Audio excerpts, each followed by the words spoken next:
Bonjour mes petits anges. Alors aujourd'hui c'est pas une guidance qu'on va faire. Je vais vous présenter un jeu de cartes que j'aime beaucoup. Alors ce jeu de cartes en fait c'est le Dixit. Dixit Memories. Donc, j'ai passé pas mal de temps à regarder toutes les cartes parce qu'en fait il y a plusieurs thèmes.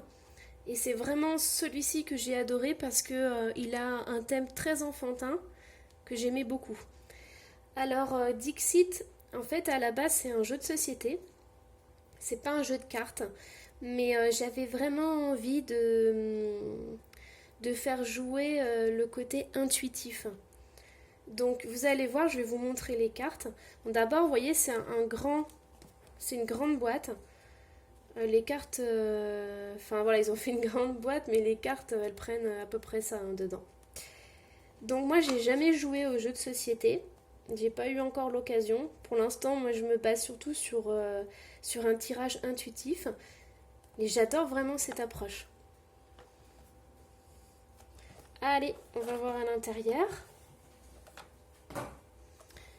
Donc les cartes, voilà, elles font cette taille. Donc, vous voyez, c'est des cartes assez grandes par rapport à ma main. Alors comme c'est un jeu de société, il n'y a pas de dorure. Et après, c'est vrai elles sont pas très épaisses. Mais ça, c'est normal parce qu'il y en a 84. Et donc, du coup, c'est vrai que si elle était plus épaisse, ça prendrait beaucoup, beaucoup de place. Alors, comment je m'en sers? En fait, c'est simple. Je regarde la carte et je fais remonter toutes les émotions qu'elle me transmet, cette carte. Et donc, du coup, je me raconte une petite histoire. Et ça permet de débloquer des choses, ça permet vraiment de rentrer en relation et de faire ressortir des choses qui sont en moi. Et ça marche, voilà, chaque personne a son histoire, chaque personne se raconte sa petite histoire avec ses mots-clés qui vont en fait agir au niveau de l'inconscient et du conscient. Alors, je vais vous les montrer. Par contre, j'espère que vous allez bien les voir et que ça ne va pas briller.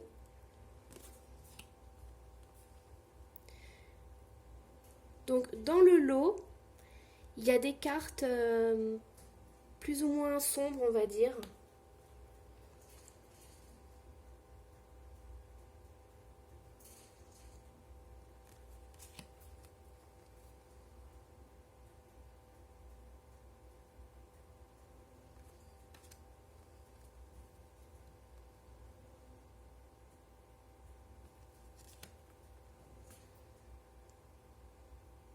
J'adore ces cartes.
Vous voyez, celle-ci, elle est un petit peu plus sombre.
La mamie prise en otage.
Et voilà. Alors, ce qui est bien aussi avec ces cartes, c'est que en fait, ça nous permet de nous reconnecter aussi avec l'essence même des arts divinatoires. C'est-à-dire que, en fait, peu importe le jeu qu'on prend, ça restera toujours des cartes. C'est-à-dire que quand on est dans les arts divinatoires, en fait, on a pratiquement que de l'intuition. C'est-à-dire que là, on a des messages, que ce soit des oracles et tout, mais on reçoit aussi en guidance, en canalisation. Et en fait, là, ça permet de faire travailler justement cette intuition et d'aller jusqu'au bout des choses. Donc, moi, je trouve que c'est pas mal. Après, peut-être pas à conseiller aux débutants, pour ceux qui commencent à tirer les cartes. C'est vrai que c'est peut-être plus pour des personnes qui ont envie d'aller plus loin. Après, moi, ce jeu aussi, et quand je l'ai acheté, j'ai pensé à mon petit, donc ça n'a rien à voir avec la guidance ni avec la voyance. Mais en fait, mon petit, lui, il va avoir 7 ans et il adore le soir qu'on lui raconte des histoires imaginaires. Et moi, c'est vrai que je commençais à caler un petit peu dans mes histoires imaginaires. Donc je me suis dit, le soir, quand j'ai plus d'inspiration, on tire une carte. Et en fait, avec la carte, je pourrais broder une histoire tout autour. Et puis pareil, si mon petit un jour il a envie, il peut très bien commencer à raconter l'histoire, c'est-à-dire à prendre une carte et à commencer à broder son histoire. Voilà. Alors ce qu'on va faire, c'est que je vais vous tirer une carte, je vais vous dire ce que j'en pense, et après vous ferez votre propre petite histoire. Et si vous avez envie de la commenter, voilà, en ajoutant un commentaire, en me racontant un peu tout ça, eh ben, ce sera avec plaisir. Alors,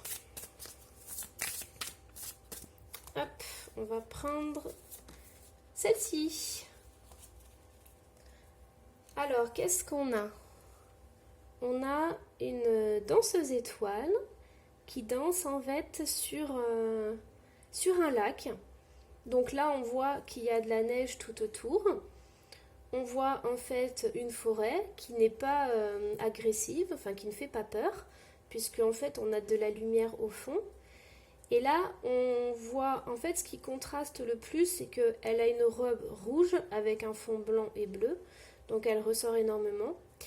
On voit aussi qu'il y a de la glace tout autour, mais qu'en fait le lac n'est pas gelé. Donc elle danse en fait sur un lac qui n'est pas gelé, c'est-à-dire qu'elle est aussi légère. Elle est tellement légère qu'elle peut flotter sur l'eau. Donc quand je vois cette carte, je me dis, voilà, est-ce que dans ma vie, est-ce que ma vie, elle est cristallisée? Est-ce qu'en ce moment, je suis complètement cristallisée sur mes problèmes, sur ce qui ne va pas? Est-ce qu'il ne faudrait pas plutôt que je sois plus légère, en fait, dans mes idées, dans ma façon d'être? Est-ce qu'il ne faudrait pas que je prenne ça avec plus de recul et que je danse, en fait? Parce que la vie, c'est le mouvement. Et c'est vrai que là, on la voit, elle n'est pas préoccupée par tout ce qu'il y a derrière. Elle est même habillée, voilà, sa petite robe, elle est toute légère et tout, elle n'a pas froid. Et en fait, elle, ce qu'elle veut, c'est exprimer sa créativité. Donc, elle danse, elle s'exprime telle qu'elle est, elle porte du rouge parce que le regard des autres ne la dérange pas, le jugement des autres ne la dérange pas. Elle fait sa vie. Et voilà, elle a envie de bouger, elle bouge et, elle exprime sa grâce. Voilà. Alors, bah moi je vous souhaite une belle journée ou une belle fin de journée. Et si vous voulez me connaître un petit peu plus, savoir ce que je fais, vous pouvez aller visiter mon site internet lemurmuredesétoiles.com et on se retrouve un autre jour pour une guidance. Belle journée à vous. Au revoir.